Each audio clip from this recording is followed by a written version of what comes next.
Додека некои граѓани се уште се двоумат за прва доза или целосно се против вакцинација, денес во пунктовите почна да се дава и трета доза. А таму сликата е поразлична од почетокот на вакцинацијата.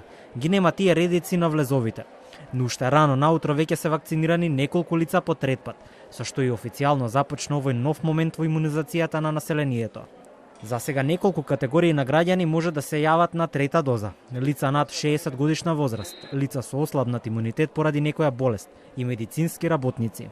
Предност имаат тие што се над 60 години и здравствените работници и секако хронично болните, меѓутоа со извештај од специјалист. Сите со лична документација доаѓаат, нема потреба од закажување, нема термини. Значи во било кое време на овој пункт тука кај нас од 8 до 18 часот е отворено.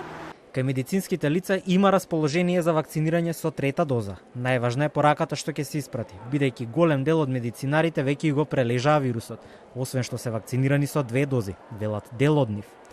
Доктор Божидар Кочовски вели дека третата доза е важна затоа што кинеските вакцини со инактивиран вирус се покажале како не толку ефикасни, особено кај повозрасната популација. Не можеме да зборуваме за генерални препораки за сите, него сега во оваа фаза мораме да зборуваме за индивидуално во кој што се проценуваат ризиците од од корона евентуална инфекција и заради тоа мораме да ги заштитиме. Кај прележани лица секако не би мислам дека никој не би препорачал да се дава трета доза на вакцина. Вакцинирањето со трета доза е една од новите мерки на здравствените власти која ја соопшти министерот за здравство уште минатата недела, а освен тоа и најави корона скрининг на децата во училиштето, но само со согласност од родител.